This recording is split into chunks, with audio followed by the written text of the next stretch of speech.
Apa kau mendengar seruan hatiku? Tak pernah kau lepaskan dari kasihmu. Lewat lembah kelam kau temani aku. Rohmu bekerja selalu untuk kebaikanku.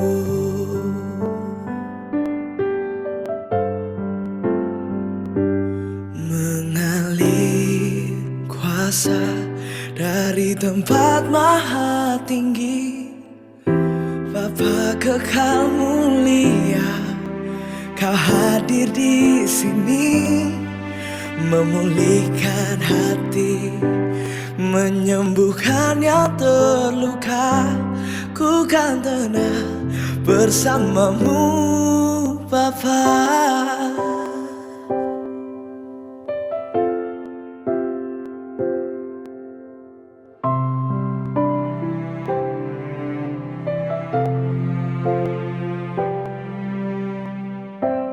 Lewat lembah kelam kau temani aku. Rohmu bekerja selalu untuk kebaikanku.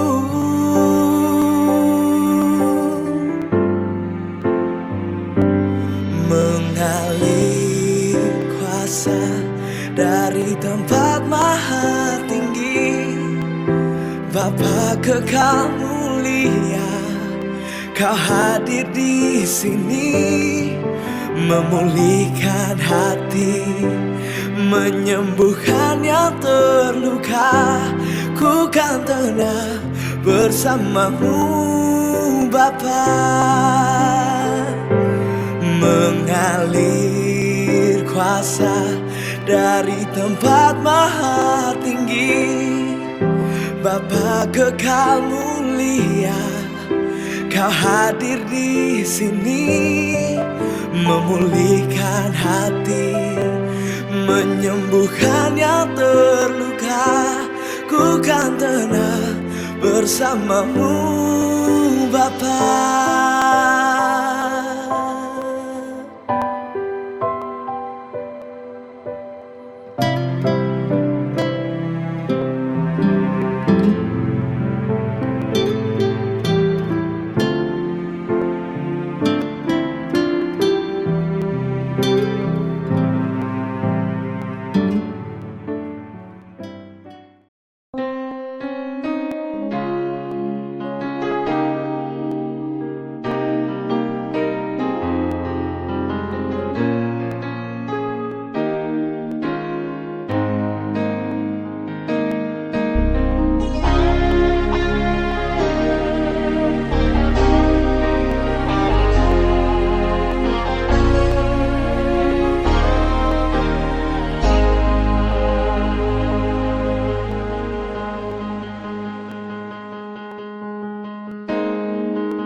Betapa hatiku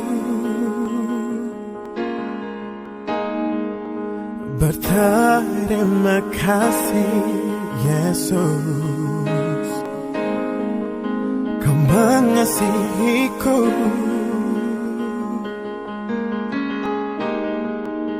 kau memilikiku.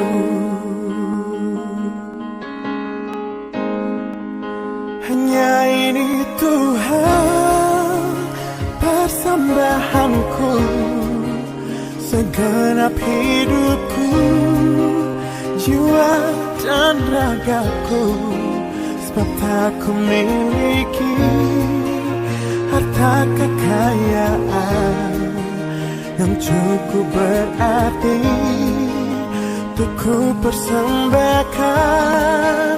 Hanya ini Tuhan permohonanku, terimalah Tuhan persembahanku. Pakailah hidupku sebagai alatmu seumur hidupku.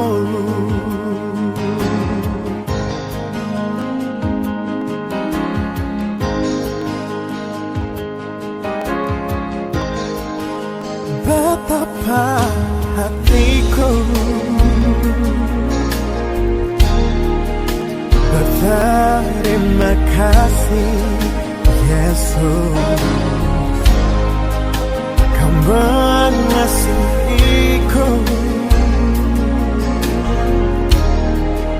Kau memilikiku. Hanya ini Tuhan persembahanku, segenap hidupku, jiwa dan ragaku. Sebab tak ku miliki harta kekayaan yang cukup berarti untuk ku persembahkan. Hanya ini Tuhan permohonanku, terimalah Tuhan persembahanku. Pakailah hidupku sebagai alatmu seumur hidupku.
Sebab tak ku miliki harta kekayaan yang cukup berarti untuk ku persembahkan.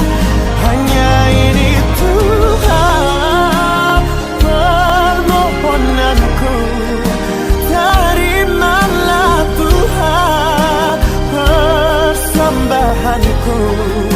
Pakailah hidupku sebagai alatmu seumur hidupku. Pakailah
akan tetap tepat, bukan semu. Kendati tubuh ini hancur, kelak kami akan bertemu. Ku tahu Yesus itu hidup, kelak berdiri di dunia.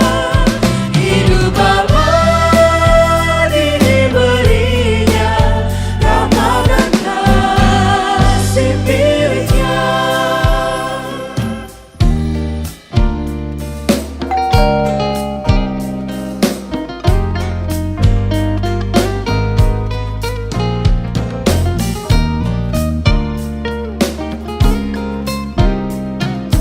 Dan ku tahu bukan ku hidup selamanya.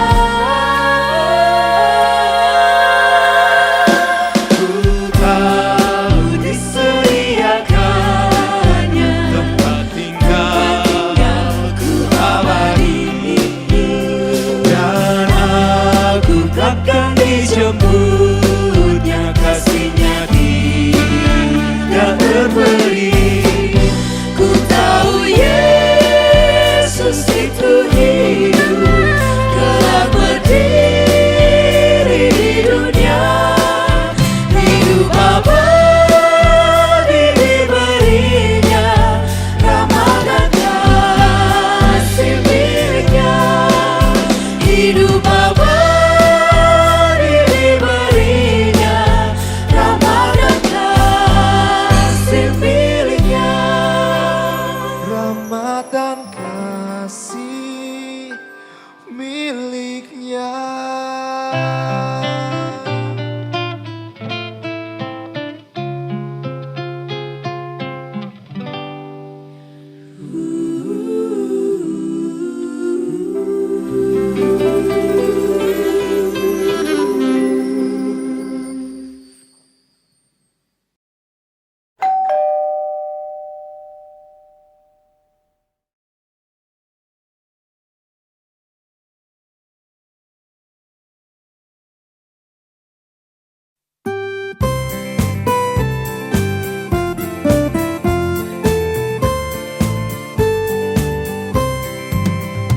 Seluruh dunia nyanyikanlah Kau Allahku.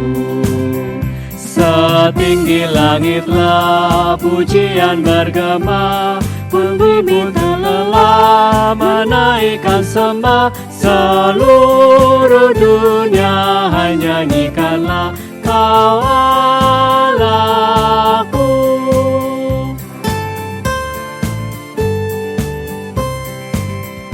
Seluruh dunia nyanyikanlah Kau Rajaku.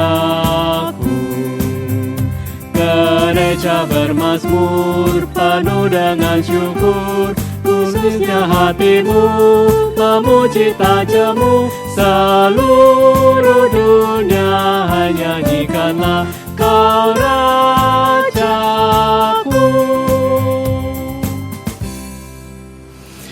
Bapak Ibu dan jemaat yang dikasihi Tuhan dimanapun Anda berada saat ini, kita memulai kebaktian kita pada minggu pagi ini. Sebuah pengakuan bahwa pertolongan kita adalah di dalam nama Tuhan yang menjadikan langit dan bumi. Amin. Amin. Amin.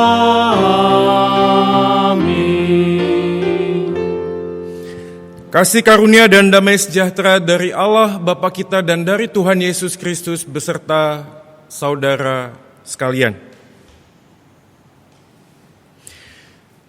Bapak, Ibu, dan jemaat yang dikasihi Tuhan, hari ini kita patut bersyukur di tengah-tengah situasi yang sulit ini Tuhan masih berikan kita kesempatan untuk beribadah. Kita percaya bahwa gereja adalah kita, gereja bukanlah gedung, bukanlah sekedar suasana dan situasi, tapi gereja adalah kita. Jadi dimanapun kita berada pada pagi ini, mari kita sungguh-sungguh beribadah, mempersembahkan hati kita, pikiran kita sepenuhnya dan seutuhnya bagi Kristus Tuhan kita. Mari kita naikkan pujian Nama Yesus Termulia dari PKJ 184 ayat yang pertama.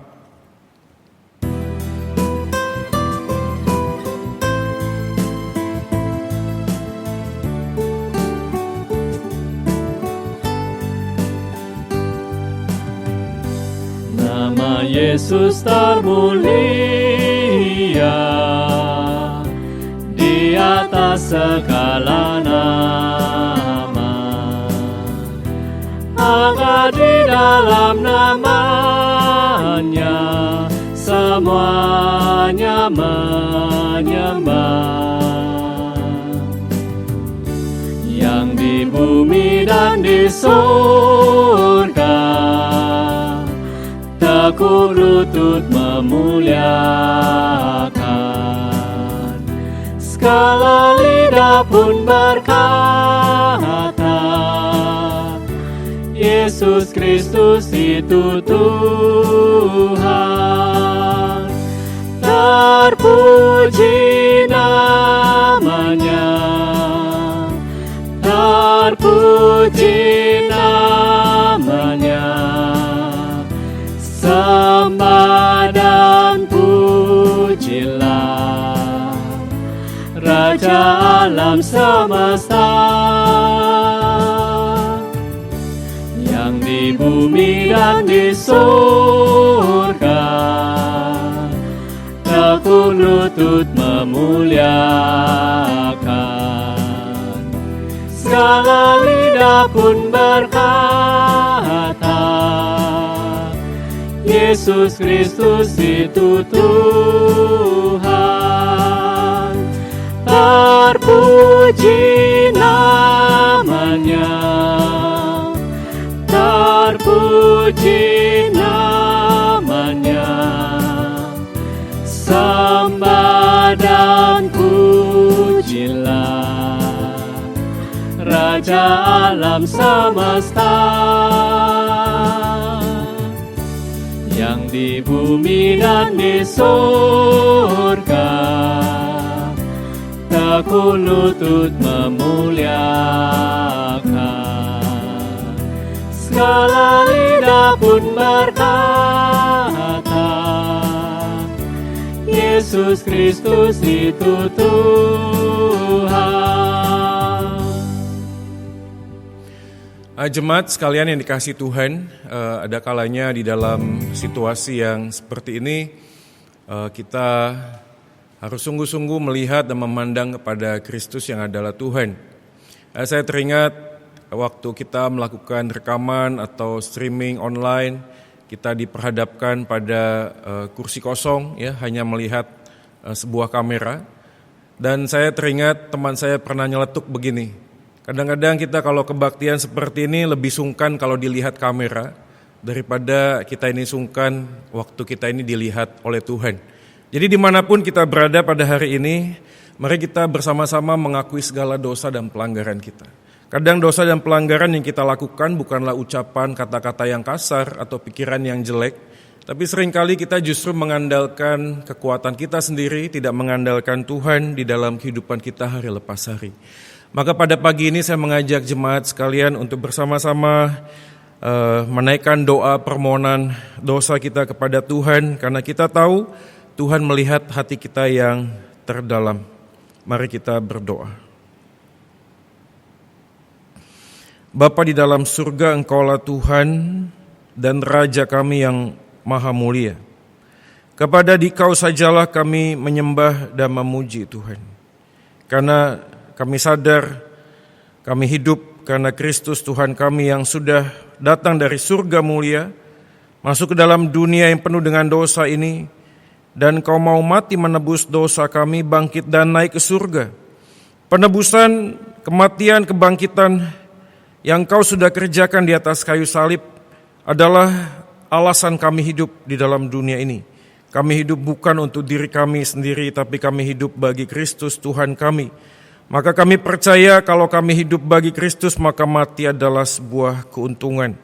Kami mengucap syukur karena Tuhan yang melihat dan memandang setiap hati kami hari ini juga mau mendengarkan doa permohonan dosa kami. Kami sadar ya Tuhan di dalam hari-hari kami, di tengah-tengah situasi yang sulit ini, kami seringkali terlalu sibuk untuk mencari solusi untuk pekerjaan dan masalah yang kami hadapi. Kami terlalu sibuk untuk mendampingi anak-anak kami yang sekolah online. Kami terlalu sibuk untuk memikirkan tentang 2-3 bulan ke depan bagaimana dengan pekerjaan atau usaha yang kami jalani. Kami lupa kami tidak mengandalkan Tuhan. Kami tidak berserah. Kami tidak mengucap syukur. Yang muncul di dalam hati kami seringkali hanya keluh kesah, hanya sungut-sungut seperti halnya bangsa Israel dahulu. Maka ya Tuhan, pada pagi ini kami merendahkan hati kami mohon Tuhan, kasihani kami Tuhan. Ampunilah setiap dosa dan kesalahan kami ya Tuhan. Dan kami percaya bahwa Kristus yang sudah menebus dosa kami juga senantiasa terus menguduskan kami menjadi pribadi yang semakin hari semakin berkenan di hati-Mu, dan juga semakin hari semakin mengasihi sesama kami. Ya Tuhan, ampunilah segala dosa dan kesalahan kami yang kami perbuat di dalam hati, di dalam pikiran, di dalam tindakan kami. Mohon Tuhan pembasuhan dosa yang daripada Engkau saja. Terima kasih Kristus Tuhan kami. Kami percaya Engkau mendengarkan dan Engkau sudah mengampuni segala dosa-dosa kami. Demi nama Yesus Tuhan kami, Tuhan dan Juru Selamat, penebus dosa manusia satu-satunya, kami sudah berdoa dan memohon. Amin. Kita akan meresponi doa pengakuan dosa ini dengan menaikkan pujian PKJ 37 ayat 1 dan 2, Bila ku renung dosaku. Bila ku renung dosaku padamu Tuhan, yang berulang ku lakukan di hadapan-Mu. Kasih sayang-Mu, perlindunganku, di bawah naungan sayap-Mu, damai hatiku. Kasih sayang-Mu, pengharapanku, usapan kasih setia-Mu selalu ku rindu.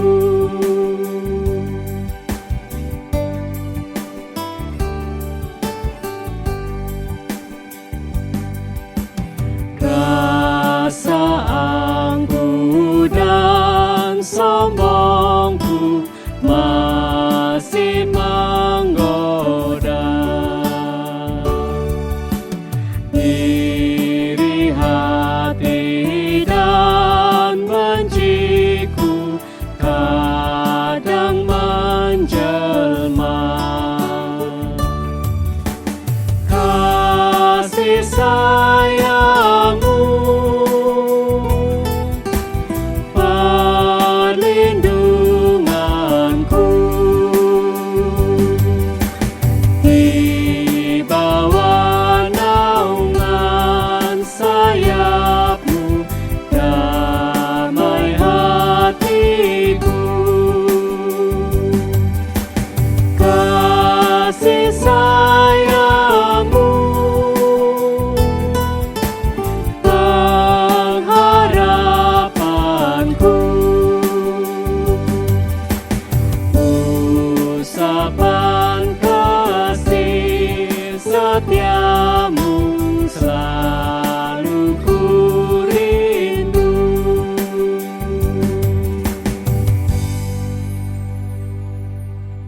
Bapak, Ibu, dan jemaat sekalian yang ada di rumah, silakan bangkit berdiri bersama-sama dan dengarkanlah berita anugerah yang diambil dari Filipi pasal 2 ayat 8 hingga ayat ke-11. Demikianlah firman Tuhan, dan dalam keadaan sebagai manusia, ia telah merendahkan dirinya dan taat sampai mati, bahkan sampai mati di kayu salib. Itulah sebabnya Allah sangat meninggikan dia dan mengaruniakan kepadanya nama di atas segala nama, supaya dalam nama Yesus bertekuk lutut segala yang ada di langit dan yang ada di atas bumi dan yang ada di bawah bumi, dan segala lidah mengaku Yesus Kristus adalah Tuhan, bagi kemuliaan Allah Bapa. Demikianlah berita anugerah dari Tuhan. Salam damai, salam damai, salam, salam. Damai Kristus besertamu. Salam, salam. Salam damai, salam damai, salam, salam. Damai Kristus besertamu. Salam, salam.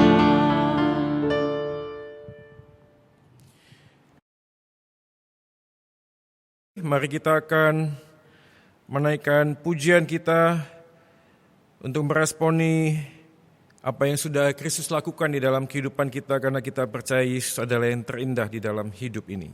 Kau yang terindah.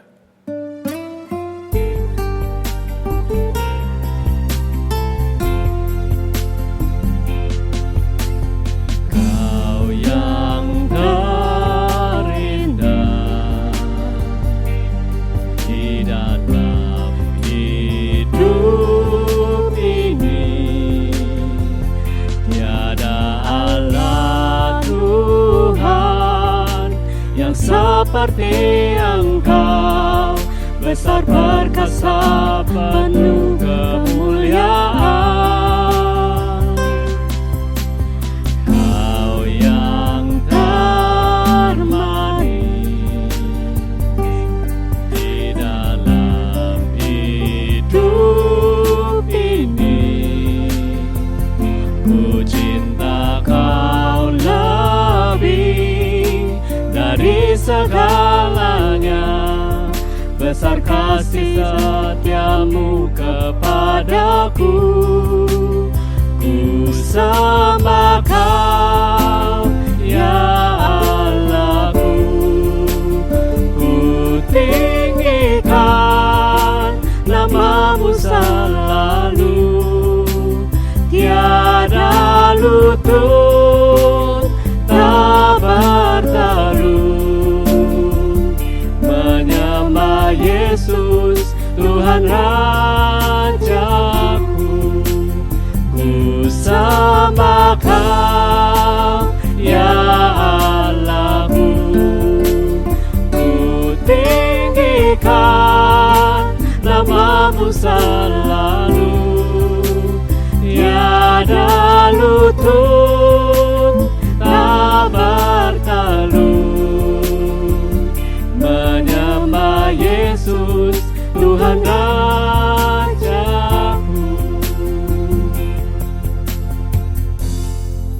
Silakan duduk Bapak Ibu dan jemaat sekalian. Kita akan masuk di dalam perenungan firman Tuhan, dan mari kita berdoa sebelumnya. Engkaulah firman yang hidup, ya Tuhan. Engkaulah kepala gereja ini. Engkaulah gembala yang baik, Engkaulah raja di atas segala raja. Kepada Engkau sajalah kami memohon tuntunan, petunjuk, penghiburan dan kekuatan di tengah-tengah situasi yang sedang kami alami saat ini.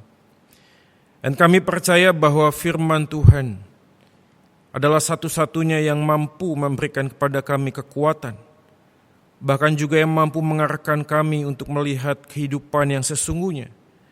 Karena jikalau kami melihat dunia dengan mata jasmani ini, kami akan penuh dengan kekecewaan, kesedihan, dan keputusasaan. Tapi jika kami melihat di dalam terang firman Tuhan, Kami melihat bahwa Allah turut bekerja di dalam segala sesuatu untuk mendatangkan kebaikan. Di tengah situasi yang seperti ini mungkin bagi kami sulit untuk melihat kebaikan. Tapi kami percaya bahwa kebaikan di mata Tuhan adalah ketika kami meresponi panggilan-Mu untuk menjadi semakin serupa dan tetap meresponi panggilan-Mu untuk memberitakan akan kabar baik dan firman Tuhan di dalam situasi yang baik dan tidak baik waktunya. Maka Tuhan berfirmanlah atas kami, pakailah hamba-Mu di dalam segala keterbatasan keberdosaannya. Urapi dan penuhi dia dengan kuasa dari Roh Kudus, supaya apa yang dia sampaikan sepenuhnya adalah isi hati-Mu dan dapat dipertanggungjawabkan sesuai dengan kitab suci ini. Ini doa kami ya Tuhan, kami percaya Engkau hadir dimanapun kami berada saat ini walaupun mata kami tak mampu melihat Engkau. Tapi kami percaya dengan iman Engkau melihat hati dan pikiran kami sepenuhnya. Ini doa kami Tuhan, demi nama Yesus Tuhan kami, firman yang hidup, kami sudah berdoa dan memohon. Amin. Nah, Bapak Ibu dan jemaat yang dikasihi Tuhan, pembacaan firman pada minggu ini diambil dari kitab Kisah Para Rasul pasal yang ke-16. Nah, saya akan bacakan kali ini yaitu mulai dari ayatnya yang ke-19 hingga ayat yang ke-28. Ya, walaupun nanti kita akan melihat mundur tentang konteks Paulus yang berada di Filipi. Saya akan bacakan bagi Bapak Ibu dan jemaat sekalian, demikianlah firman Tuhan. Ketika tuan-tuan perempuan itu melihat bahwa harapan mereka akan mendapat penghasilan lenyap, mereka menangkap Paulus dan Silas lalu menyeret mereka ke pasar untuk menghadap penguasa. Setelah mereka membawa keduanya menghadap pembesar-pembesar kota itu, berkatalah mereka katanya, orang-orang ini mengacau kota kita ini karena mereka orang Yahudi dan mereka mengajarkan adat istiadat yang kita sebagai orang Rom tidak boleh menerimanya atau menurutinya. Juga orang banyak bangkit menentang mereka. Lalu pembesar-pembesar kota itu menyuruh mengoyakkan pakaian dari tubuh mereka dan mendera mereka. Setelah mereka berkali-kali didera, mereka dilemparkan ke dalam penjara. Kepala penjara diperintahkan untuk menjaga mereka dengan sungguh-sungguh. Sesuai dengan perintah itu, kepala penjara memasukkan mereka ke ruang penjara yang paling tengah dan membelenggu kaki mereka dalam pasungan yang kuat. Tetapi kira-kira tengah malam Paulus dan Silas berdoa dan menyanyikan puji-pujian kepada Allah dan orang-orang hukuman lain mendengarkan mereka. Akan tetapi terjadilah gempa bumi yang hebat sehingga sendi-sendi penjara itu goyah dan seketika itu juga terbukalah semua pintu dan terlepaslah belenggu mereka semua. Ketika kepala penjara itu terjaga dari tidurnya dan melihat pintu-pintu penjara terbuka, ia menghunus pedangnya hendak membunuh diri karena ia menyangka bahwa orang-orang hukuman itu telah melarikan diri. Tetapi Paulus berseru dengan suara nyaring katanya, jangan celakakan dirimu sebab kami semuanya masih ada di sini. Saya akan lompati langsung ke ayat 31. Paulus dan Silas berkata, jawab mereka, percayalah kepada Tuhan Yesus Kristus dan engkau akan selamat, engkau dan seisi rumahmu. Demikianlah firman Tuhan. Kita berbahagia kalau kita yang mendengarkan, memelihara firman dan melaksanakannya dalam kehidupan sehari-hari. Haleluya. Haleluya, haleluya, haleluya.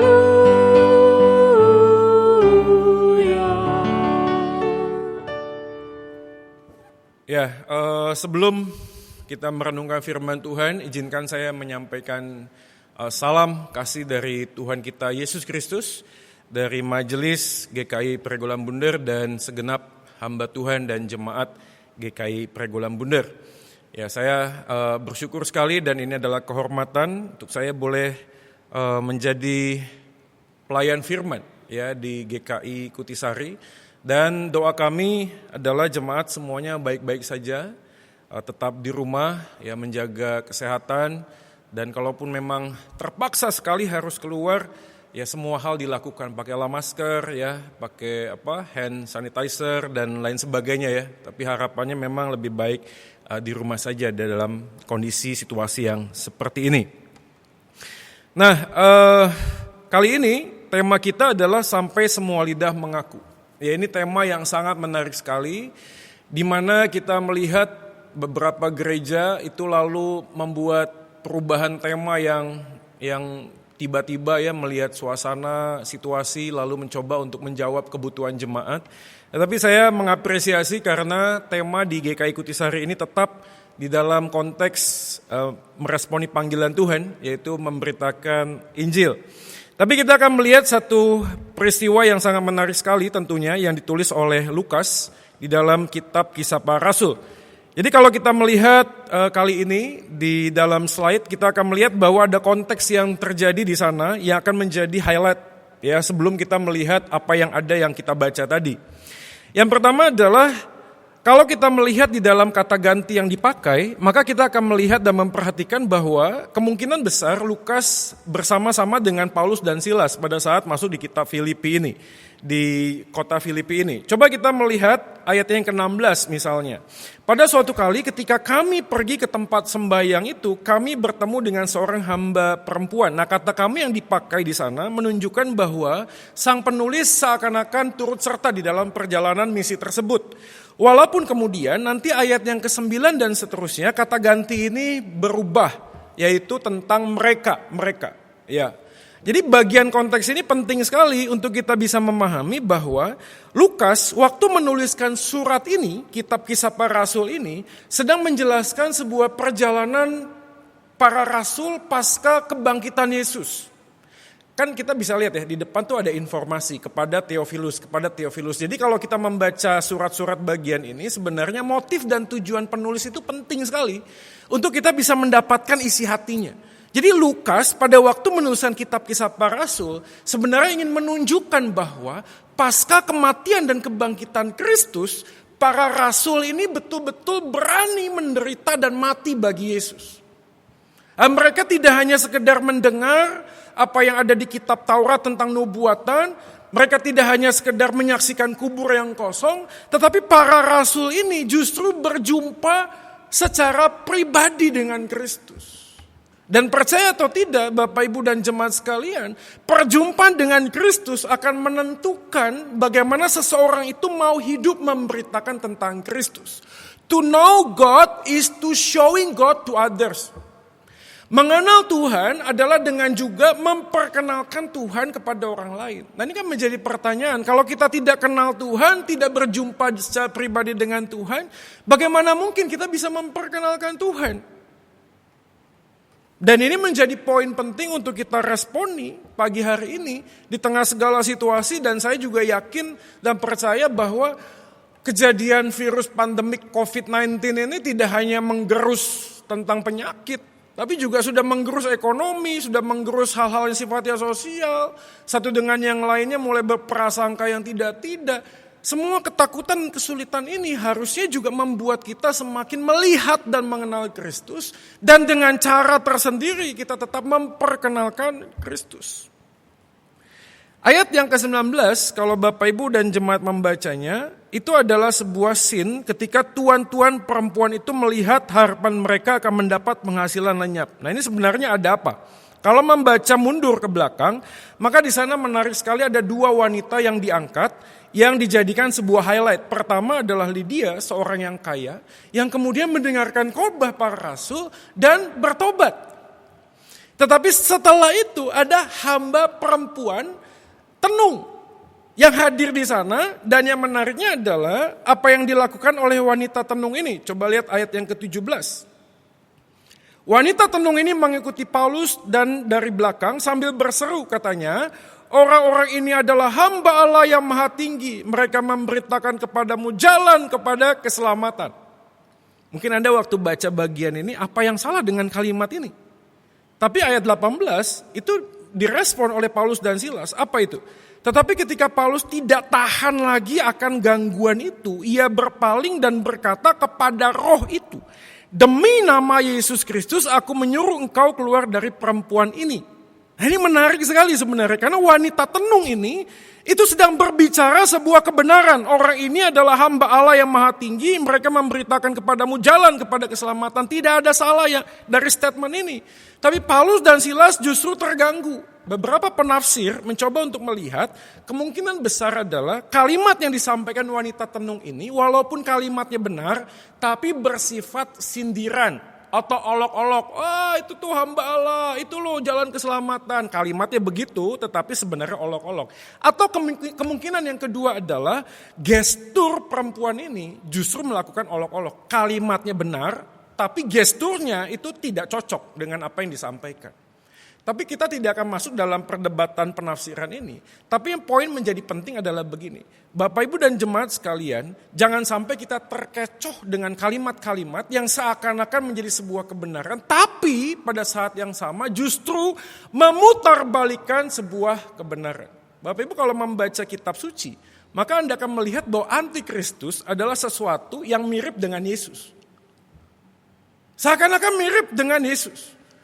Dan kalau kita melihat, kalau Anda mengikuti semua media sosial yang ada terjadi saat ini, kita akan mendengar ada beberapa hamba Tuhan yang kemudian tidak bertanggung jawab mengatakan tentang sebuah yang katanya sebuah kebenaran. Tentang sebuah Kristus yang harus begini, harus begitu dan lain sebagainya. Kebenaran firman Tuhan harusnya dilihat seperti apa yang kitab suci ingin katakan. Bukan apa yang kita ingin butuhkan lalu kita mengambil ayat itu menjadi sebuah bentuk kebenaran. Maka ayat 19 kemudian menjadikan Paulus dan Silas dituduh dan difitnah. Dan fitnahannya luar biasa karena dikatakan mereka mengajarkan adat istiadat yang kita sebagai orang Rom tidak boleh menerimanya. Nah, ini kan pertanyaannya gini, pada waktu itu mereka sempat ngecek gak sih KTP-nya Paulus? KTP-nya Paulus orang Roma gitu loh. Sebenarnya pada saat mereka berbicara tentang itu, Paulus dan Silas berhak melakukan pledoi, pembelaan. Karena mereka tidak melakukan apa yang difitnahkan. Tapi sampai pada kesudahannya, Paulus dan Silas tutup mulut, tidak berkata apapun. Bapak Ibu dan jemaat sekalian, kita perlu renungkan satu bagian tentang kehidupan. Paulus dan Silas sedang menjalani panggilan Tuhan. Mereka tidak melakukan sebuah kesalahan. Mereka melakukan apa yang diperintahkan oleh Tuhan. Tapi semakin mereka meresponi panggilan Tuhan, seakan-akan justru dunia semakin menghimpit dan menjerat mereka. What is life?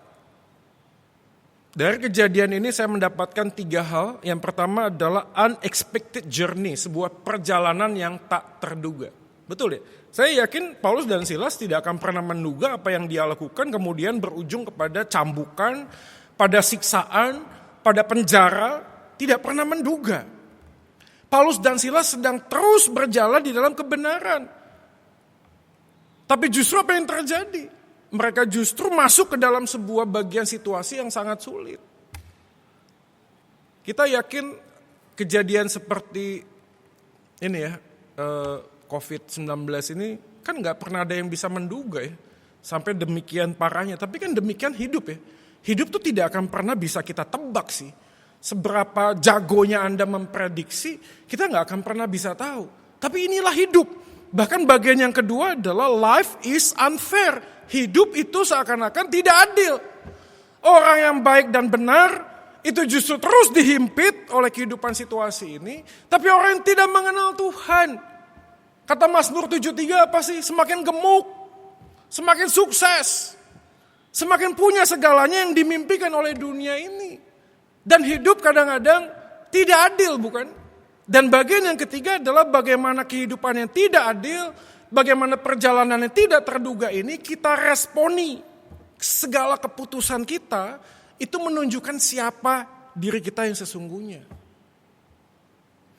Saya selalu teringat ini ya kejadian ini. 8 tahun yang lalu papa saya kan meninggal dunia. Ya. Untuk informasi saja, papa saya ini baik sekali ya, tidak merokok, tidak minum, kerjaannya sosialnya sangat tinggi. Dia pernah menjadi kepala pembangunan gereja. Lalu papa saya juga membantu banyak orang, pokoknya baik deh. Dan selama hidupnya dia nggak pernah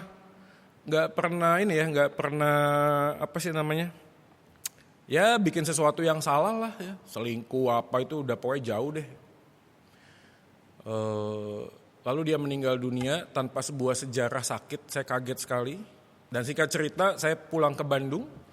Nah sampai di Bandung itu karena mungkin rumah di Bandung cukup mumpuni untuk bisa disemayamkan. Jadi semayamkan di rumah, banyak saudara yang datang.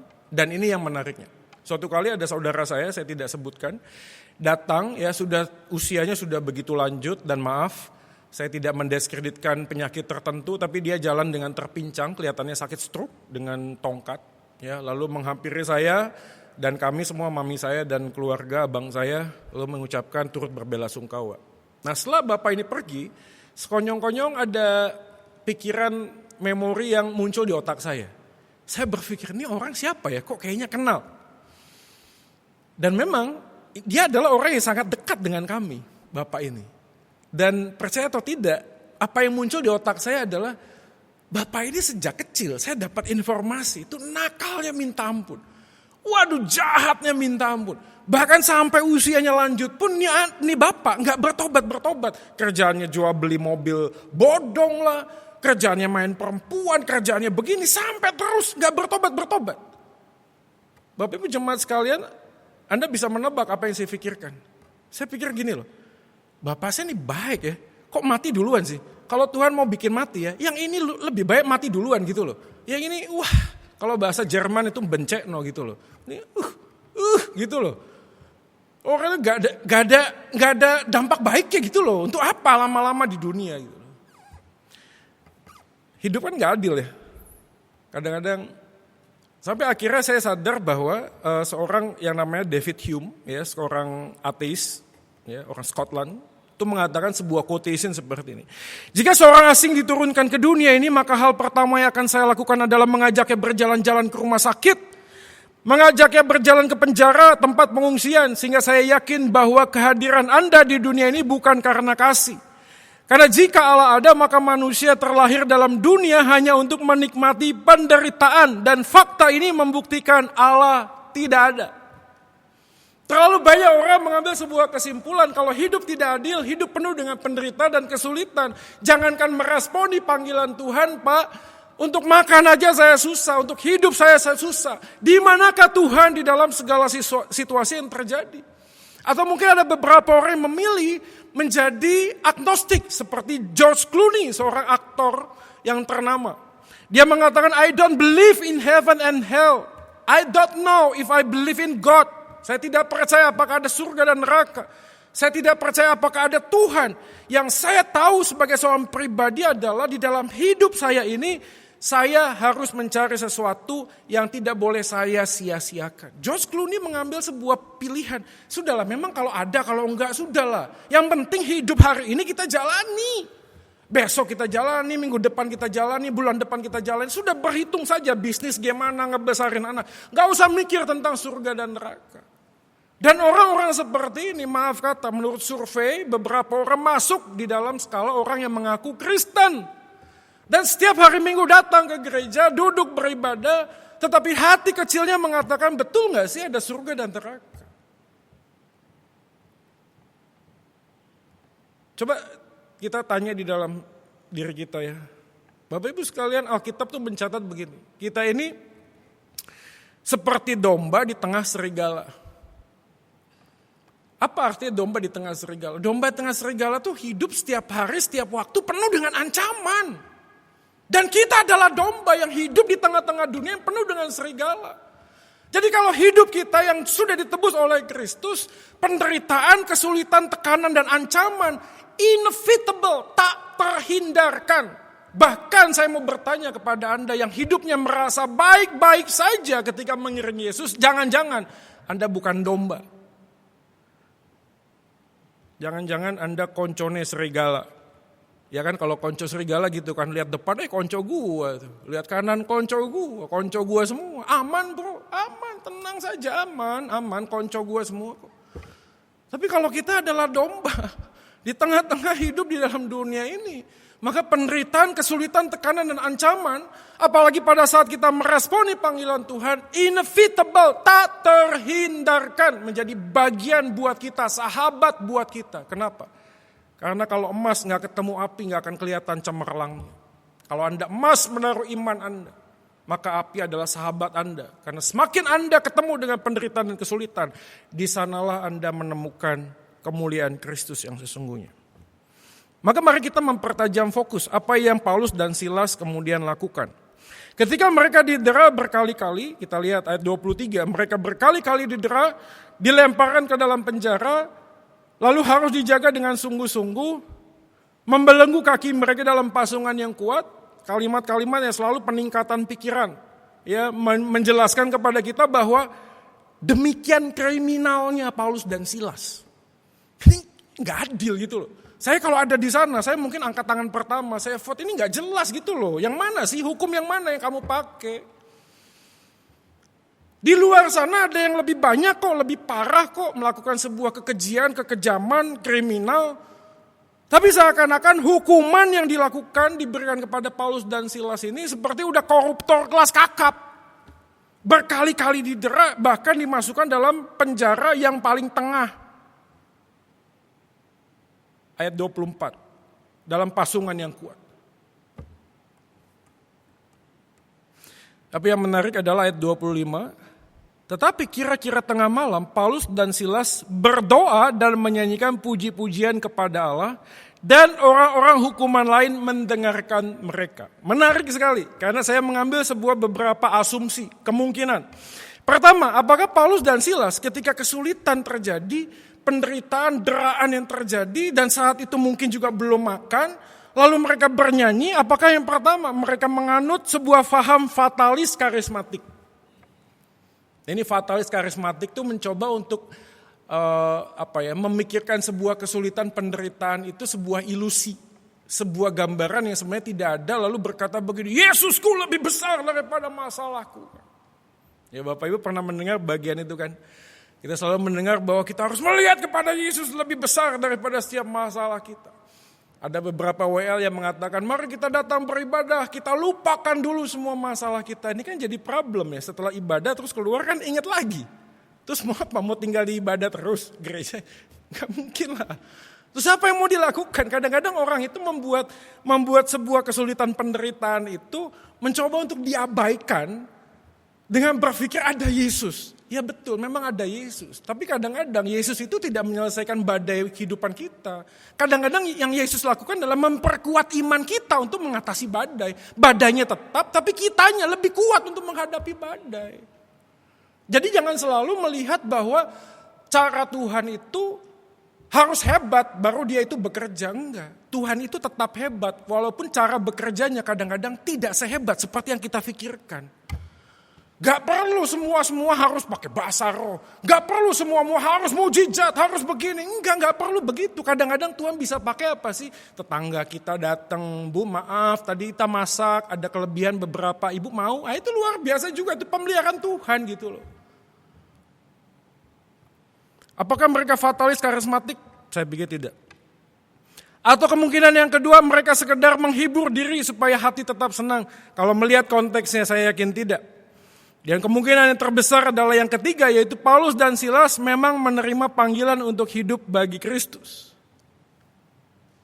Kalau lihat dalam konteks bagian ini, saya amat yakin bahwa ketika mereka bernyanyi, berdoa kepada Tuhan, bunyi doa dan pujiannya, itu bukan sekedar doa, permintaan dan permohonan supaya mereka dilepaskan dari penjara. Loh kok Bapak bisa mengambil kesimpulan itu? Karena waktu kita melihat bagian yang ke belakang, walaupun mujizatnya terjadi, mereka gak pergi kok. Maka studi katanya mengatakan begini, kata berdoa yang dipakai, modusnya adalah present dan imperfect kata menyanyikan. Kedua gabungan kata ini, modus kata ini, menjelaskan kepada kita ada tindakan yang sedang terjadi dan terus-menerus berlangsung. Dan yang menariknya adalah kalau terjemahan Lembaga Alkitab Indonesia mengatakan puji-pujian, sebenarnya dalam beberapa tafsiran di dalam terjemahan bahasa Inggris dipakai kata hymn. Dan hymn di dalam sebuah pemahaman bahasa dalam tradisi Greka dulu, hymn adalah sebuah refleksi seseorang yang mengenal Tuhan dan di dalam pengenalannya mereka bisa menaikkan sebuah pujian. Jadi ini bukan sekedar sebuah lagu-lagu yang indah, yang merdu, bukan. tapi sebuah refleksi tentang pengenalan dirinya terhadap Tuhan. Maka disampaikan di dalam bagian ini, mereka sedang berdoa dan memuji Tuhan terus-menerus. Itu kan pujian permohonan supaya mereka dilepaskan.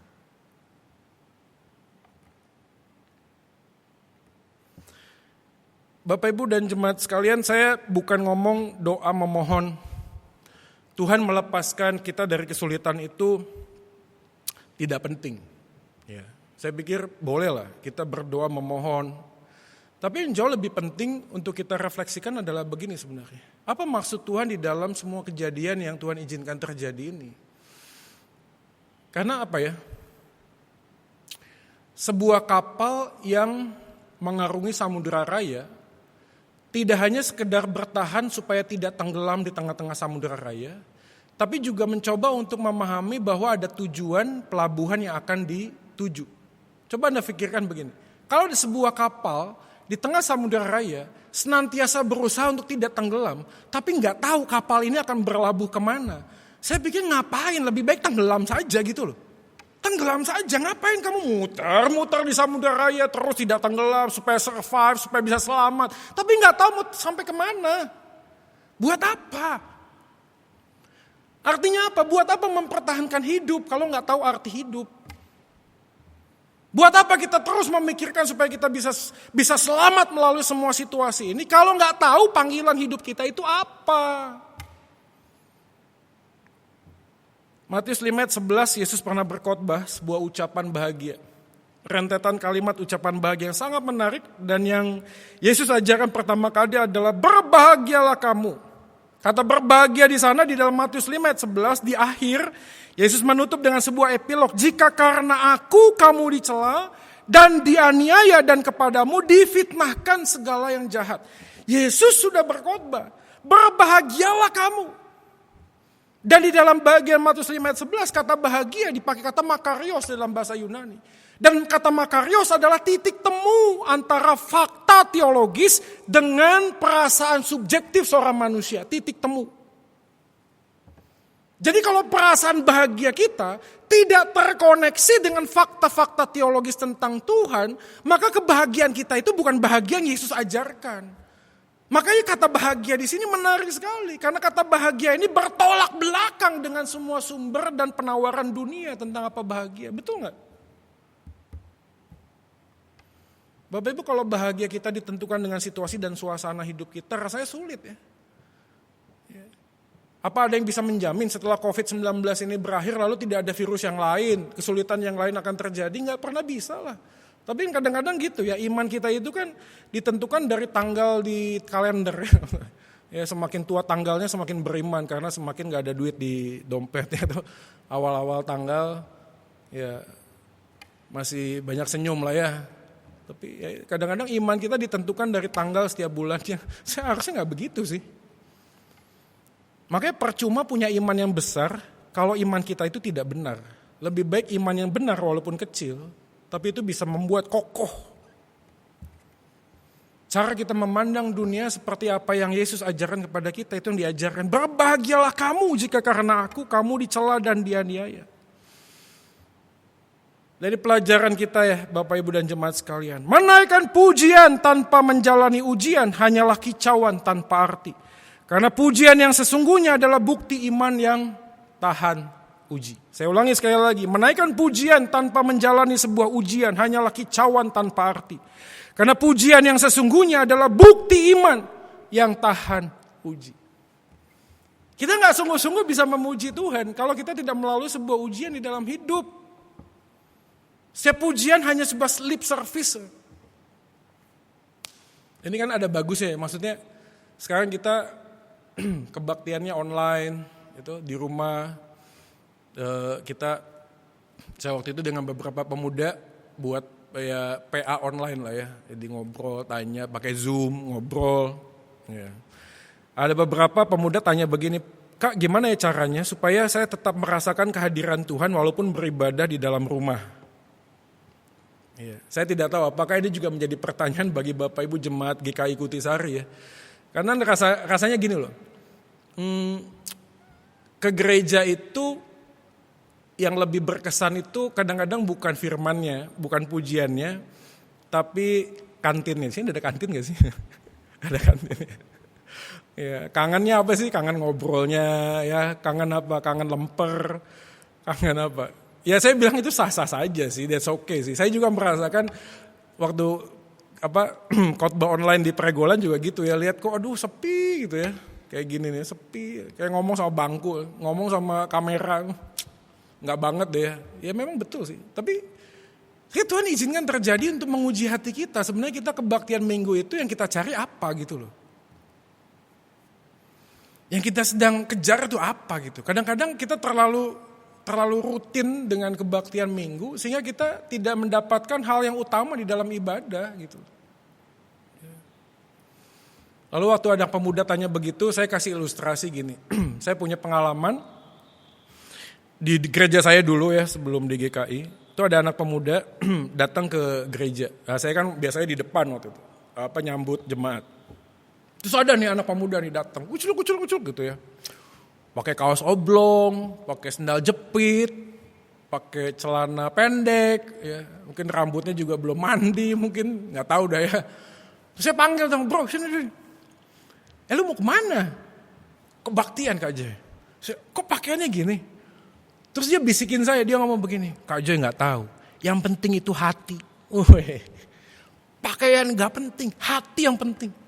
Ya saya bisikin balas, saya bilang begini, justru yang dalam hatimu nampak dari bagaimana kamu berpakaian bro. Kalau hati kamu merasa Tuhan itu gampang, Tuhan itu biasa-biasalah, ya pakainya begini. Terus anak pemuda tanya, jadi maksudnya Kak Joy apa sih? Ini adalah sebuah momen untuk menguji hati kita. Saya nggak tahu Bapak Ibu mendengarkan khotbah online seperti ini apa yang Anda lakukan. Ya saya berharap nggak ada yang ada di tempat tidur sambil makan popcorn gitu. Wah ini khotbah nih, khotbah kayak nonton sepak bola atau nggak sih? Nonton stand up komedi. Saya nggak tahu juga. Saya berharap tidak ada sih jemaat yang melakukan seperti itu gitu loh. Sambil masak, siapa yang khotbah? Oh ya lucu ya. Nggak gitu juga kali. Walaupun ini sebuah khotbah online, kita sedang berhadapan dengan Tuhan. Beribadah.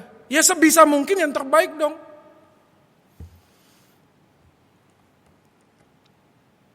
Pengucapan syukur adalah sebuah tindakan nyata, bukan retorika belaka. Meresponi panggilan Tuhan untuk memberitakan tentang kasih Tuhan dimulai dari bagaimana kita hidup di dalam Injil Tuhan. Maka panggilan kita sebenarnya bukan memberitakan Injil, tapi menghidupi Injil. Orang yang menghidupi Injil pasti akan memberitakan Injil. Tapi orang yang memberitakan Injil belum tentu menghidupi Injil. Jangan-jangan cuma banyak ngomong tentang Kristus, banyak ngomong tentang Tuhan, tapi tidak pernah menghidupi Injil. Maka seorang bapak gereja mengatakan, preach the gospel into your life, every minute of your life. Khotbahkanlah Injil itu kemana? Kepada dirimu sendiri. Dan ini yang Paulus dan Silas lakukan pada waktu mereka mengalami ujian, kesulitan. Mereka menaikkan puji-pujian kepada Tuhan, bukan berharap supaya mujizat terjadi. Bukan berharap mereka bisa lepas. Tapi mereka tetap mengenal dan memahami akan Kristus. Mempertajam fokus yang kedua, dikatakan Paulus dan Silas mendapatkan mujizat Tuhan. Penjara itu terjadi gempa. Coba kita melihat ayat yang ke-27. 26. Akan tetapi terjadilah gempa bumi yang hebat sehingga sendi-sendi penjara itu goyah. Dan seketika itu juga terbukalah semua pintu dan terlepaslah belenggu mereka semua. Ketika kepala penjara itu terjaga dari tidurnya dan melihat pintu-pintu penjara terbuka, ia menghunus pedangnya hendak membunuh diri karena ia menyangka bahwa orang hukuman itu telah melarikan diri. Tetapi Paulus berseru dengan suara nyaring, jangan celakakan dirimu, kami ada di sini. What? Saya kalau jadi Paulus dan Silas, wah, saya ambil handphone saya atau enggak IG story, saya shoot semua tuh, sendi-sendi semuanya. Tuh saya tulis di situ ya. Puji Tuhan luar biasa, kuasa Allah bekerja. So share langsung. Pengalaman luar biasa, spektakuler ini. Semua penjara terbuka, luar biasa sekali. Dan Paulus dan Silas bisa dengan mudah keluar. Tapi yang menarik adalah Paulus dan Silas memberikan sebuah pemahaman yang berbeda. Hidup bukan tentang mereka, hidup tentang Kristus. Maka mereka tidak melihat bahwa sebuah mujizat hanya sekedar supaya mereka bisa dilepaskan dari semua hal yang sedang terjadi.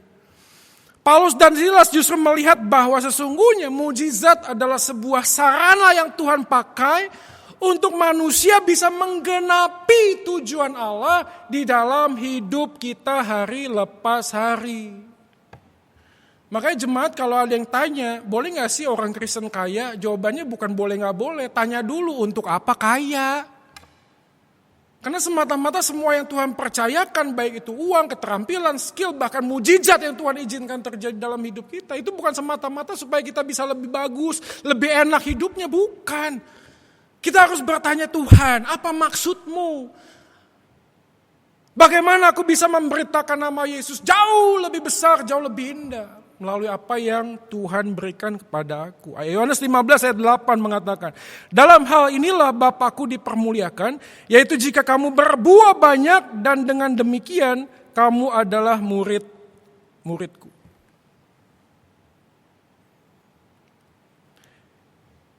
Yang dikejar oleh Paulus dan Silas adalah kemuliaan Tuhan. Setiap mujizat, setiap hal, setiap berkat yang Tuhan percayakan, seharusnya justru memperbesar kemuliaan Tuhan di dalam dan melalui hidup kita, bukan hidup kita dan kerajaan manusia. Maka dengarkan quotation ini di dalam slide, dikatakan seringkali kita bertanya bagaimana kita hidup, tapi tak pernah bertanya apakah tujuan hidup kita. Nah jemaat, saya selalu pakai ilustrasi ini, karena ini bagus ya, saya yang bikin soalnya bagus ini. Jadi dulu saya dan istri dan keluarga kan tinggal di Surabaya, tapi mama saya kan tinggalnya di Bandung. Nah setiap tahun kita selalu berkunjung ke Bandung untuk lihat mami lah. Nah moda transportasi yang kita pakai itu adalah nyetir sendiri mobil. Ya nggak jauh, dulu 14 jam, nah sekarang lebih cepat, ada tol, itu kurang lebih ya. Nah pengalaman dulu setiap kali kita pulang ke Bandung selalu harus modal bawa peta. Wah peta tuh segede gaban. Jadi setiap kali ada simpang di kota apa, karena belum ada tol waktu itu, saya selalu berhenti lihat. Nah beberapa waktu kemudian ada aplikasi namanya Waze. Waze apa Waze? Ya apapun lah ya. Itu enak, jadi kota terdekat langsung enter gitu, enak ya. 200 meter belok kiri, 400 meter belok kanan, dalam 1 kilometer belok kiri. Wah udah gitu ya. Nah suatu kali saya punya pengalaman, ada jalan gede, mulus banget. Ya saya ngebut kan, pendeta juga boleh ngebut kan ya. Ngebut lah, 100 lah ya, wah ngebut. Terus tiba-tiba Waze-nya bunyi, ya 1 kilometer suruh belok kiri. Ya, akhirnya kita memperlambat sampai tiba di sebuah simpang. Ini menariknya. Waktu jalannya mulus bisa ngebut dan Waze suruh belok kiri, saya agak ragu mau belok. Karena waktu belok itu jalannya kecil. Kalau bahasa Italinya tuh kuocil gitu loh. Kecil banget itu ya. Udah kuocil gitu, terus tadinya aspal jadi jalan berbatu. Wah saya ragu dong, saya tanya istri saya, Dek ini gimana?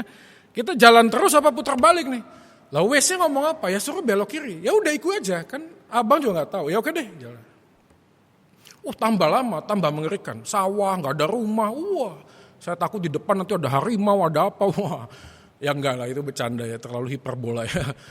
Akhirnya saya memutuskan, udah deh putar balik aja deh. Ada lapangan kecil, putar balik, kembali ke jalan besar. Ya. Waze-nya tuh udah berontak-berontak ya. Turn around, putar balik gua. Saya matiin aja, masa lu ngatur gua gitu. Jalan gede, ngebut lagi, ngebut. Nah sekitar beberapa menit hati saya nggak tenang. Apa iya ya jalan yang tadi itu yang benar? Akhirnya pakai cara konvensional, betul nggak sih? Pinggir. Tanya ada bapak-bapak kios, Pak mau ke kota ini kemana Pak? Bapak ini langsung jawab, wah sampean kebablasan. Wah. Maksudnya apa Pak? Bapak putar balik, nanti ada jalan kecil. Nah Bapak masuk situ, jalani saja Pak, memang jalannya belum jadi Pak, jalan terus gitu nanti Bapak sampai di kota ini. Akhirnya kita putar balik, masuk dan sampai. Dan jemaat sekalian, apa yang saya pikirkan waktu saya sampai di kota itu? Saya mikir gini loh, kadang hidup manusia itu ya kayak gitu loh Pak. Kita tuh pengennya jalannya yang lurus gitu. Oh, aku pengen kenceng Tuhan, kenceng gitu loh. Tapi Tuhan ngomong, bro sorry, belok kiri ya. Terus belokan yang gak enak gitu loh. Wah, batu, banyak halangan, banyak tantangan, banyak rintangan. Terus kita kadang-kadang putar balik, kita ngikutin jalan dunia. Tapi masalahnya waktu pakai jalan dunia, nggak nyampe mana-mana, muter aja di situ. Yang penting itu bukan cuma jalannya, yang penting itu tujuannya. Kalau tujuannya itu ke sana, jalannya nggak enak, jalani. Karena yang utamanya sampai di tujuannya. Ya puji Tuhan kalau ada jalan yang lurus harus nyampe. Tapi di Alkitab nggak diajarin begitu. Setiap orang yang mengikut aku harus memikul salib, menyangkal diri. Sudah itu formulanya begitu. Jadi omong kosong kalau ada orang ikut Yesus pasti enak, ikut Yesus pasti senang. Gak mungkin lah, kita ini hidup adalah terang di tengah-tengah dunia yang sudah penuh dengan dosa. Maka kalau temanya sampai semua mulut mengaku, dimulai dari aku dan engkau. Mau gak ngikutin jalan yang gak enak itu? Sehingga pada waktu kesulitan yang terjadi sekalipun, kita ini tetap memberitakan akan Kristus. Kenapa? Karena saya gak bisa ngomong apapun lagi di dalam dunia Yesus yang paling indah dalam hidupku. Hudson Taylor, seorang misionari mengatakan, the Great Commission is not an option to be considered. It is a command to be obeyed. Panggilan amanat agung Tuhan bukanlah pilihan untuk dipertimbangkan. Tapi perintah untuk ditaati. Jadi ini bukan masalah, aku bukan pendeta, aku bukan majelis, aku bukan aktivis. Itu tugasnya mereka, bukan. Sampai semua mulut mengaku adalah bagiannya mulai dari mana, aku dan engkau. Jemaat saudara sekalian yang Anda mendengarkan khotbah ini mulai dari Anda. Ya kan, jadi repotnya kan gini, misalnya di dalam keluarga lah. Berapa banyak anak pemuda dan remaja gak bisa lihat Injil di dalam keluarga mereka. Kok bisa begitu? Karena orang tuanya lebih sibuk cari duit daripada cari Tuhan. Hal yang sederhana kok. Berapa banyak anak pemuda kalau saya ngajar di Petra, yang dari sejak kecil, dari bayi ya, begitu lahir, nangisnya tuh langsung haleluya 12 kali, luar biasa. Dinyanyiin, pokoknya semuanya mau lahiran. Kristen, terus Kristen. Injak kaki di universitas. Jadi apa? Jadi ateis. Dan problemnya adalah apa? Sederhana, bukan kurang informasi, bukan. Tapi gak bisa melihat hidup. Saya bukan ngomong pemberitaan firman dari mulut itu gak penting, sangat penting. Tapi bagaimana mungkin orang bisa mau dengerin apa yang kita omongin kalau hidup kita itu tidak terlihat oke gitu loh. Karena sebelum bisa dikasihi harus diterima. Lagi baru ngumpul sedikit ngomongnya terlalu banyak. Apa tuh namanya? Cerewet ya. Dikit-dikit, sampai ada orang itu ya. Kalau latahnya aja latah surgawi tau nggak? Bopen jatuh, darah Yesus, waduh. Kesandung dikit, domba Allah, luar biasa. Sampai semua ayat semua tapi hidupnya nggak jelas gitu loh.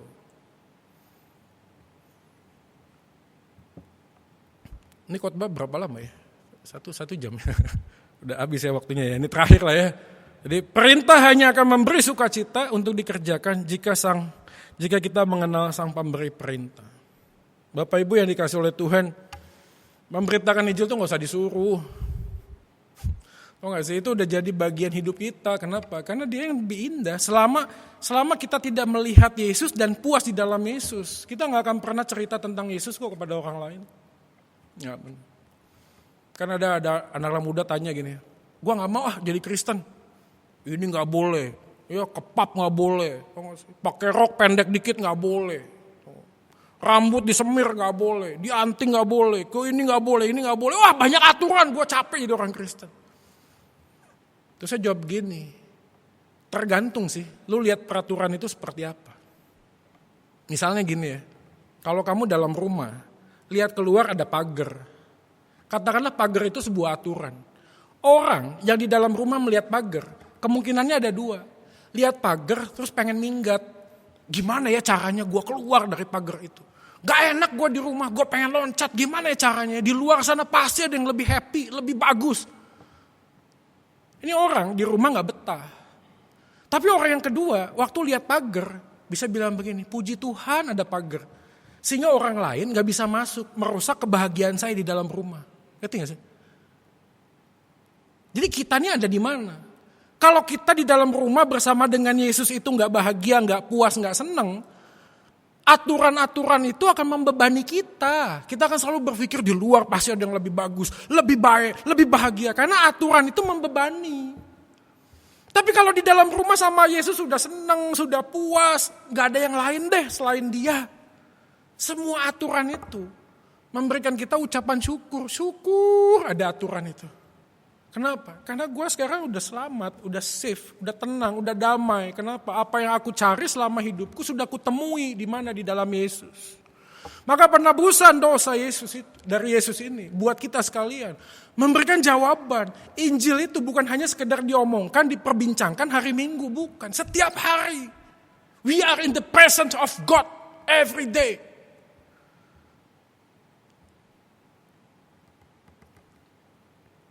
Bapak Ibu yang dikasihi oleh Tuhan, panggilan Tuhan hari ini kita memberitakan Injil Tuhan. Dan melalui kejadian yang seperti ini sebenarnya kita kan social distancing kan, gak bisa dekat. Apa sih yang kita lakukan? Sebagai anggota jemaat gereja, yuk kita coba lihat dari jemaat kita sendiri deh. Saya sendiri sebenarnya sangat terbatas sih. Tapi saya lihat ada beberapa jemaat yang jualan siomay, jualan kue, jualan apa. Saya sama istri bilang, yuk kita beli 2 apa 3 gitu ya. Maksudnya bukan cuma sekedar kita nikmati, karena memang enak sih gitu loh. Tapi kita foto, kita share, kita harap apa melalui kita share orang bisa beli lagi. Kita butuh apa? Butuh penerimaan. Kita diajarkan hari ini, ya khususnya jemaat di GKI Kutisari ya. Yuk kita ini bergandengan tangan, supaya Injil itu semakin nampak dan lihat. Ketika apa? Kita bersama-sama itu selalu rukun bersama. Saling membackup, saling mendukung. Maka saya lihat ini ada teman-teman yang ikut rekaman di sini. Kalian harus apresiasi. Karena mereka meninggalkan keluarga, meninggalkan semua harus dikerjakan mungkin. Datang. Kenapa? Karena punya hati supaya jemaat sekalian juga mendapatkan firman Tuhan. Dan satu dengan yang lain memancarkan dengan Injil Kristus. Dan setelah ini semua selesai, kita menjadi pribadi yang jauh lebih baik. Jauh lebih bisa menyuarakan tentang Injil Kristus, tidak hanya dengan perkataan kita tentang Yesus. Tapi diawali dengan hidup kita di dalam Yesus. Penderitaan dan ujian yang kita hadapi semata-mata untuk membuat kita semakin hari semakin mengenal Yesus. Dan saya yakin sekali kalau Yesus saja menjalani penderitaan untuk tiba di atas kayu salib dan menang atas kuasa kematian. Maka saya yakin penderitaan tidaklah jahat. Justru penderitaan adalah sesuatu yang baik buat nutrisi tubuh kita untuk semakin lihat Yesus. Mengasihi dia dengan hati yang lebih tulus dan ikhlas dan mengasihi sesama kita. Sampai semua mulut mengaku Yesus adalah Tuhan, dimulai dari aku dan engkau. Hidup di dalam Injilnya dan kiranya Injilnya diberitakan tidak hanya dengan perkataan tapi dengan perbuatan kita. Amin buat firman Tuhan. Waktu teduh saya berikan pada Bapak Ibu dan jemaat sekalian.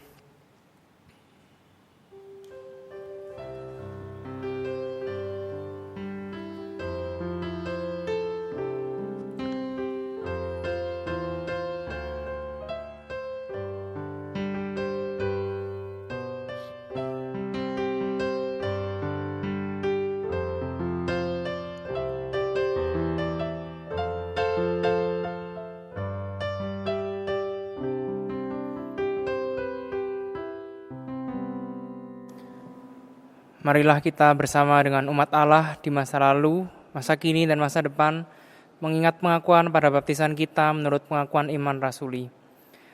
Aku percaya kepada Allah, Bapa yang Maha Kuasa, Khalik langit dan bumi, dan kepada Yesus Kristus, anaknya yang tunggal Tuhan kita, yang dikandung daripada Roh Kudus, lahir dari anak darah Maria, yang menderita sengsara di bawah pemerintahan Pontius Pilatus, disalibkan, mati dan dikuburkan, turun dalam kerajaan maut. Pada hari yang ketiga, bangkit pula dari antara orang mati, naik surga, duduk di sebelah kanan Allah, Bapa yang Maha Kuasa, dan dari sana ia akan datang untuk menghakimi orang yang hidup dan yang mati. Aku percaya kepada Roh Kudus, gereja yang kudus dan am, persekutuan orang kudus, pengampunan dosa, kebangkitan orang mati, dan hidup yang kekal. Amin.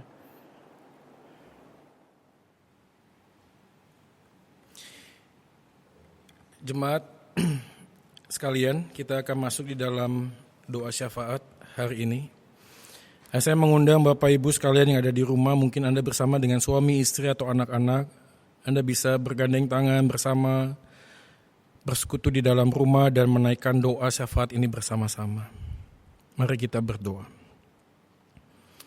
Bapa di dalam surga, Engkau tahu isi hati kami dan pikiran kami. Di dalam situasi yang seperti ini, Engkau izinkan kami untuk mengevaluasi kembali hati kami yang sesungguhnya. Kami mohon ya Tuhan, supaya dalam situasi ini hati kami semakin hari terpaut kepada Dikau saja. Dan melihat akan kemuliaan dan kasih Yesus semakin nyata. Penebusan dosa yang Engkau kerjakan di atas kayu salib memberikan jawaban. Kebangkitan dan kubur yang kosong memberikan kepada kami pengharapan. Bahwa sesungguhnya ada yang jauh lebih indah dan lebih mulia daripada apa yang sekedar ditawarkan dalam dunia ini. Kami berdoa kiranya jemaat dan kami sekalian boleh melihat akan kebaikan kasih Tuhan dan boleh berbagi kasih Tuhan kepada saudara-saudara kami yang lain. Sehingga melaluinya kami boleh diterima dan penerimaan mereka membuat kami punya kesempatan untuk memberitakan akan Yesus yang adalah Tuhan dan Juru Selamat yang mengasihi mereka. Kami juga berdoa untuk jemaat-Mu ya Tuhan yang saat ini dirundung dengan semua masalah pergumulan di dalam ekonomi, pekerjaan yang semakin sulit. Mungkin bahkan ada beberapa jemaat yang menonton live rekaman khotbah ini juga sedang mengalami kesulitan untuk bisa makan, untuk bisa hidup bersama dengan keluarga.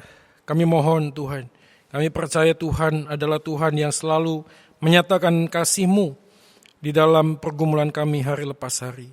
Demikian juga buat anak-anak pemuda dan remaja-Mu ya Tuhan yang saat ini hadir di dalam rumah, yang harus mengikuti kuliah atau sekolah online. Kami tahu ini kadang-kadang membuat kami bosan di dalam rumah. Tapi satu hal kami lihat ini adalah sebuah kesempatan untuk kami boleh berbagi akan cerita kami bersama dengan papa dan mama kami. Karena kami tahu tak selamanya kami bisa bersama dengan mereka.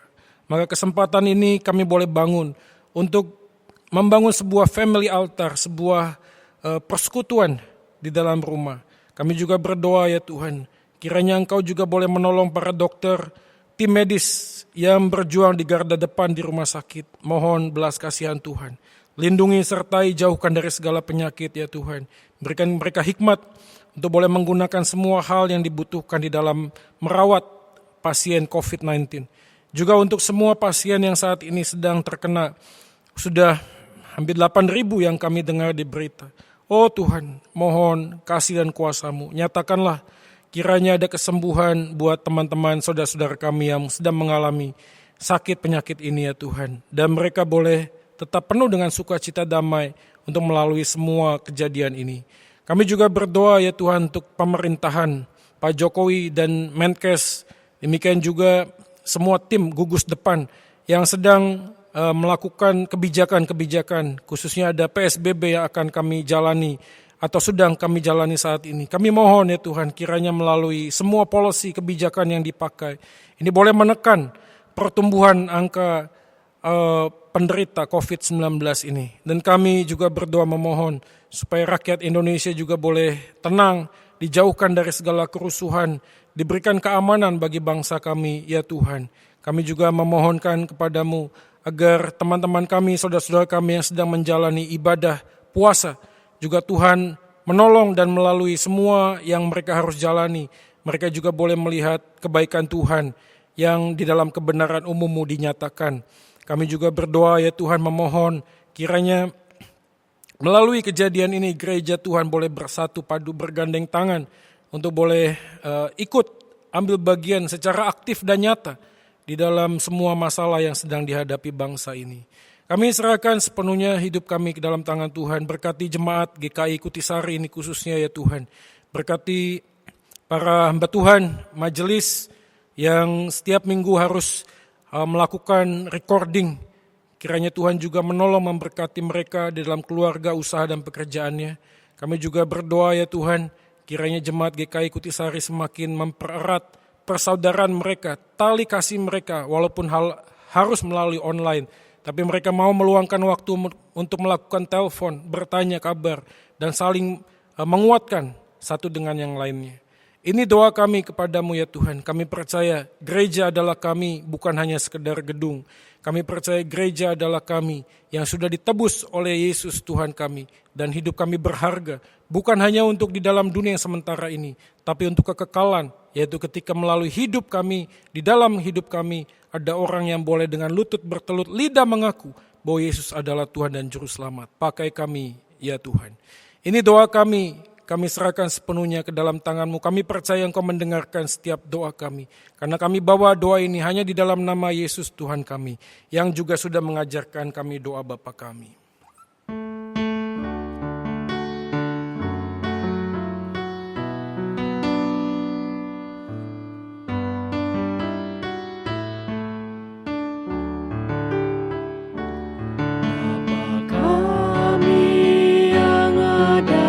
Sorga, dikuduskanlah nama-Mu, datanglah kerajaan-Mu, jadilah kehendak-Mu di bumi seperti di sorga. Beri kami hari ini makanan yang secukupnya, ampuni salah kami, seperti kami ampuni yang bersalah pada kami. Jangan bawa kami dalam pencobaan, melainkan lepaskan kami dari yang jahat. Kaulah yang punya kerajaan dan kuasa dan kemuliaan sampai selama-lamanya. Amin. Amin.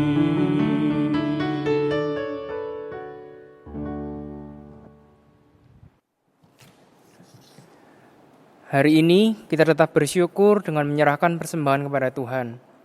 Persembahan dapat dilakukan melalui rekening gereja, rekening BCA dengan nomor rekening 8220 878 636 atas nama GKI Kutisari. Sementara bagi jemaat yang memberikan persembahan khusus bisa mencantumkan keterangan pada kolom berita. Bila anggota jemaat atau simpatisan tidak dapat melakukan transfer, maka dapat menyimpannya dulu dan memberikannya pada saat ibadah minggu diadakan kembali di gedung gereja. Kiranya kita terus setia berdoa, mengambil peran dengan kerelaan hati dan sukacita. Nas persembahan pada minggu ini diambil dari kitab Mazmur 103 ayat 1 dan 2.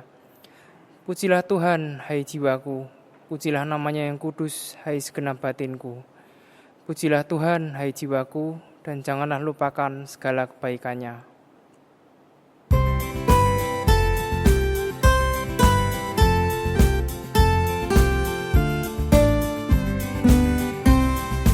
Mari puji Raja Sorga, persembahan bawalah, ditebusnya jiwa raga, maka puji namanya, puji dia, puji dia, puji Raja semesta. Kita bagai bunga saja, layu habis musimnya, tapi kerajaan Raja tak berubah tak lama. Puji dia yang kekal kuasanya. Mari kita bawa persembahan kita di dalam doa. Kami bersyukur ya Tuhan atas berkat dan penyertaan Tuhan di dalam hidup kami. Maka dari itu ya Tuhan, kami memberikan persembahan kami yang terbaik dengan hati penuh sukacita. Berkati persembahan ini ya Tuhan, agar dapat digunakan untuk pekerjaan Tuhan melalui gereja ini. Berkati juga majelis yang akan mengelolanya, kiranya Tuhan memberikan hikmat kebijaksanaan. Amin.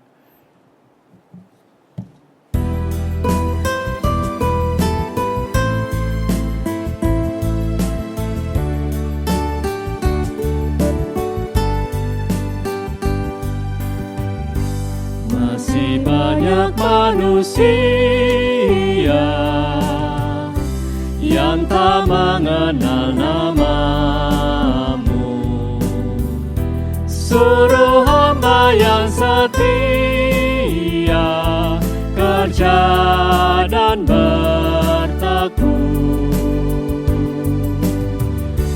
Tuhan, pakailah diriku menyebarkan keselamatan, kata dan perbuatanku mencerminkan firman Tuhan. Terpuji namanya, terpuji namanya. Ku puji, ku sembah Raja alam semesta. Tuhan, pakailah diriku menyebarkan keselamatan, kata dan perbuatanku mencerminkan firman Tuhan. Terpuji namanya, terpuji namanya. Ku puji, ku sembah Raja alam semesta. Tuhan, pakailah diriku menyebarkan keselamatan, kata dan perbuatanku mencerminkan firman Tuhan.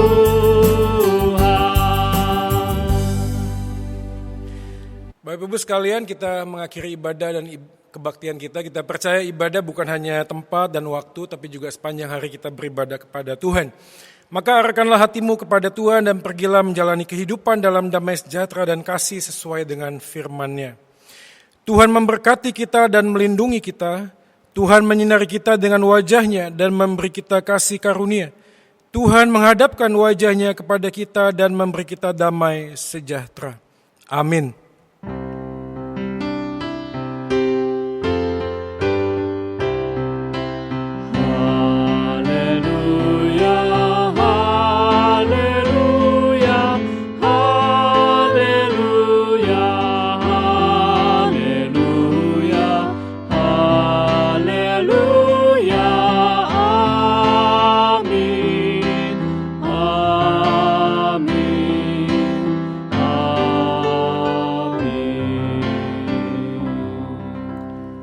Silakan mengambil saat teduh dan duduk. Tuhan memberkati kita sekalian.